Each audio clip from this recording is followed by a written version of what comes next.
Magandang araw pong muli mga kamag-aral.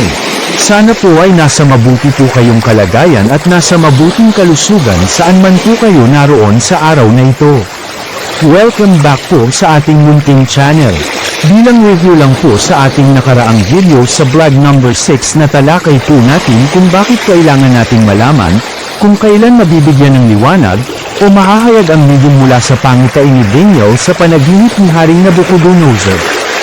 Sang-ayon po sa naging sagot ng Panginoong Hesus sa katanungan ng kanyang mga alagad, kung ano ang tanda ng kanyang pagkanaririto at ang wakas ng panahon, ay mababasa po mula sa Mateo Kabanata 24 talatang 3 hanggang 35, nais lamang po natin may highlight ang dalawang punto.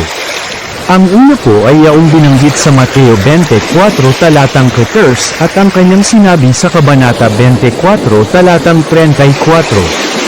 Ano po ba ang punto na mayroon sa Kabanata 24 talatang 14? Ganito po ang pagkasabi, at ang mabuting balitang ito tungkol sa kaharian ay ipangangaral sa buong lupa para marinig ng lahat ng bansa, at pagkatapos ay darating ang wakas. Ang punto po rito, kailan daw po darating ang wakas? Malinaw po ang pagkasabi ng Panginoong Hesus, ipangangaral ang mabuting balita tungkol sa kaharian sa buong lupa para marinig ng lahat ng tao, at pagkatapos ay darating ang wakas. Napansin po ba ninyo kung ano ang tema na ipangangaral? Ito po ay tungkol sa kaharian ng Diyos na magbibigay wakas sa lahat ng problema na nararanasan ngayon ng sangkatauhan. Ito po yung kaharian na binanggit ni Daniel sa Kabanata 2 talatang 44. Ang kaharian na dudurog sa lahat ng makapulitikang pamamahala ng tao, kung saan ang kahariang ito ay hindi maghihiba, at ito po ay mananatili magpakailanman. Ang teokratikong paraan ng pamamahala ng Diyos. Ito rin po ang diwa sa panalangin na itinuro ni Hesus na atin pong mababasa sa Mateo Kabanata 6 talatang 9 at 10. Na ating hilingin na dumating na ang kahariang ito. Ang ikalawang punto po ay yung sinabi ni Hesus sa Kabanata 24 talatang 34 na hindi lilipas. Ang henerasyong ito, hanggang sa mangyari ang lahat ng ito. Sino po kaya ang tinutukoy ni Hesus na henerasyon na hindi lilipas? Kung mapapansin po ninyo na may time frame po siyang nais ipahiwatig. Pag-uusapan din po natin kung sino ang tinutukoy na henerasyong ito sa iba na pong pagkakataon. Upang ma-focus, makilala at maunawaan po nating mabuti ang tungkol sa mga huling araw o ang wakas ng panahon. Tandaan po natin ang wakas ng panahon ay hindi tinutukoy katulad ng 24 na oras ng bawat araw o 365 araw ng isang taon. Ito po ay tumutukoy sa isang yugto ng panahon. Katulad po ng inilarawan sa ikalawang sulat kay Timoteo Kabanata 3 talatang 1 hanggang 7 tungkol sa makikitang mga pag-uugali ng tao sa mga huling araw o panahon ng kawakasan. Marahil nais po ninyong itanong, bakit kailangan nating maunawaang mabuti ang tungkol sa katuparan ng mga tanda sa panahon ng kawakasan? Bilang paglalarawan, hindi po natin makikilala ang mga gaganap sa hula hanggat hindi po nangyayari ito. Halimbawa, hindi natin nalaman na isang malapit na alagad ni Hesus ang magkakanulo sa kanya. Ngunit nang maganap po ito ay nai-record sa ebanghelyo ng buhay ni Hesus na ito ay si Judas Iscariote, hindi po pa. Sa katulad na paraan makikilala po natin ang ikapitong ulo ng mabangis na hayop na may dalawang sungay kapag dumating na ang panahong tinutukoy ng hula na mga huling araw. Sa tanggapin man po o hindi ng mga tagapagmasid, nagpasimula na po ang panahon ng kawakasan at ang digmaan ng binhi ng babae at ang binhi ng ahas na tinukoy sa Genesis Kabanata 3 talatang 15. Ang katuparan po nito ay mababasa natin sa Apokalipsis Kabanata 12 hanggang talatang 12. Naunawaan at naramdaman ang digmaang ito habang nagaganap ang World War I o ang unang digmaang pandaigdig. Hindi ko na rin po muna tatalakayin ang detalye tungkol dito sapagkat ang objective po natin ngayon ay ang masagot ang ikatlo nating katanungan na, kailan nagpasimulang magparamdam o kilalanin ng buong mundo ang ikapitong ulo ng mabangis na hayop na may dalawang sungay? Nakalulungkot kong isipin na marami ang nahimbing ang pagkakatulog sa espiritual, kung kaya't hindi nila makita o maunawaan ang mga kaganapan ng hula, na nagsasangkot sa ating kinabukasan, buhay at kamatayan. Hindi lamang po ito para sa ating sarili kundi sangkot din po ang ating mga mahal sa buhay. Hindi ko na po pahahabain pa ang aking pagpapaliwanag at pagpapakilala sa ikapitong ulo ng mabangis na hayop. Nais ko po muna kayong muling anyayahan na panoorin ang ating maikling video upang may larawan ang pasimula ng pag-iral nito at lubusang makilala ang kinakatawan ng ikapitong ulo ng mabangis na hayop.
Bago po natin pag-usapan ang video, naging malaking katanungan kung sino ang world power na pumalit sa Roma. Bagamat walang ulat na ang Roma ay natalo sa digmaan, kinilala ang naging impluwensya ng British Empire. Ang Britain po ay hindi isang bansa kundi isang isla na kinabibilangan ng tatlong malalaking bansa, ang Scotland, England at ang Wales.